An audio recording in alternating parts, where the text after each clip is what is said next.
sallallahu alaihi wasallam.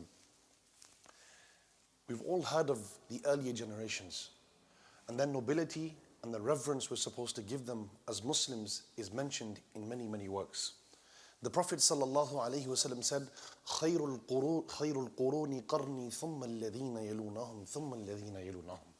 The best of generations is my generation, and then those generations that come after them. And the commentators mention that this is referring to the earlier Muslims who are often titled as as-Salaf as-Salih, the righteous predecessors. And they're the very people that we're directed towards emulating their example, following their footsteps, mimicking them. But our following of their footsteps is often limited to their interpretation of Islamic texts, their opinions on theological matters. But when it comes to their character and etiquettes, this is an area that's often overshadowed and dismissed. We are not just instructed to refer to their books and their texts when it comes to understanding contentious religious matters. We're also driven to emulate their character and etiquettes, how they dealt with their neighbors, how they spoke to their parents, how they eliminated enmity and jealousy from their hearts, the care and concern they had for their communities. So in these series, every day after Fajr, the fundamental goal is going to be to draw gems and benefits from the character of the earlier generations, with the hope of bettering our character in the month of Ramadan. And there's no better month to undergo self-transformation than the month of Ramadan. For it's a month within which the Quran was revealed, and it's a month within which change has been happening over the course of centuries. From conquests, to the change of governance, to evil and falsehood being eliminated, and to people undergoing complete transformation. So we're going to start with the first quote today. وكان أبو حمزة الثمالي قال كان علي بن الحسين يحمل جراب الخبز على ظهره بالليل فيتصدق به ويقول إن صدقة السر تطفئ غضب الرب عز وجل. Abu Hamza al-Thumali said that Ali ibn al-Husayn used to carry sacks of bread on his back at night, and he would distribute them in the form of charity. And he would say, indeed, secret charity extinguishes the wrath of the Lord.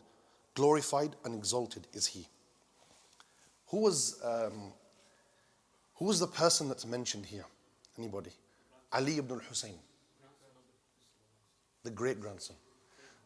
The grandson of the Prophet sallallahu alaihi wasallam was al-Husayn radiyallahu anhu. And the son of al-Husayn was Ali. And he's often referred to in the books of history as Zainul Abidin, the beauty of the worshippers, or the adornment of the devout worshippers. And books of history have been dedicated to speaking about the noble life that he lived and the never fading legacy he left behind. And then the quote continues. لما مات علي بن الحسين فغسلوه جعلوا ينظرون إلى آثار سود في ظهره فقالوا ما هذا؟ فقالوا كان يحمل جراب الدقيق ليلا على ظهري يعطيه فقراء أهل المدينة. When Ali ibn al-Husayn passed away, they washed his body. And while washing his body, they found black marks on his back. And some of them asked, what is this? And they were told, he used to carry sacks of flour on his back at night and give them to the poor people of Medina.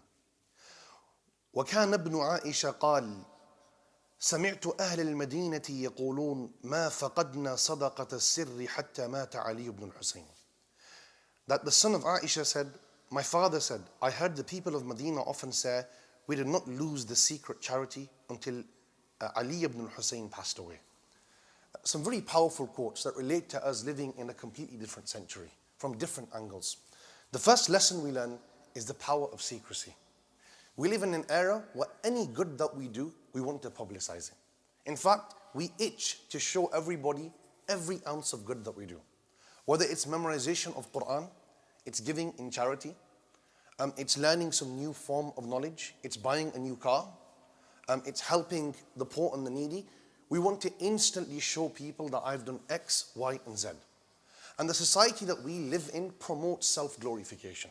It teaches us to get the best job possible, you have to sell yourself to your employer. You have to tell your employer that I'm good at every single thing that you need. And Islam eliminates this form of self-obsession and this thing that may potentially give birth to pride and arrogance. And we're taught to hide the good. We're taught to associate any form of good that we produce with Allah subhanahu wa ta'ala. And here Ali ibn al-Hussein, some reports suggest that he, every single night in the darkness of the night while people were sleeping, would distribute food to the people of Medina. And even his wife was unaware that he used to do this. So when they were washing his body, his family members were the ones who asked the question that what are these black marks on his body? Because they had no idea that he was carrying out this secret action for years on end. And the confronting question to ask ourselves is, which deed are we doing that nobody knows of? And most of us would struggle. Because if not people, at least our spouses are aware of the little good that we do. We struggle to hide things. And that's why the Salaf would often advise that keep at least a handful of deeds hidden that no human being is aware of on this earth. So when you meet your Lord, you can say, I did this for you, O Allah. No human being had any knowledge of this action that I contributed towards in my life in this world. It was only for your sake. The second thing is the importance of charity. We live in a capitalistic society where we're taught the rich get richer and the poor get poorer. That's purely focused on self-gain and self-benefit. And the concept of charity and the concept of generosity, it fades away. But Islam teaches us that through giving in charity, we receive not only worldly benefits, but also ukhrawi benefits. Benefits that are going to give us utility in the afterlife. When we're sitting in our graves, when we stand before Allah subhanahu wa ta'ala. And that's why Ali ibn al-Hussein here said that secret charity, it extinguishes the wrath of Allah subhanahu wa ta'ala. That when we sin, we commit fault, we wrong people, there's no better way to extinguish that wrath that those deeds have warranted except through secret charity. And there are so many reports about the virtue of charity, where the Prophet ﷺ would often say that charity is the only thing that wards off a calamity that's going to strike a human being. In other reports he would say charity gets rid of sin the same way fire gets rid of wood. And there are so many reports. And lastly is a legacy of kindness. That although Ali ibn al-Hussein was a well-known man for varying reasons, this is one of the most famous reports that's mentioned in the books of biography. So the legacy he left behind became radiant through the sincerity that he displayed towards Allah in his day-to-day actions.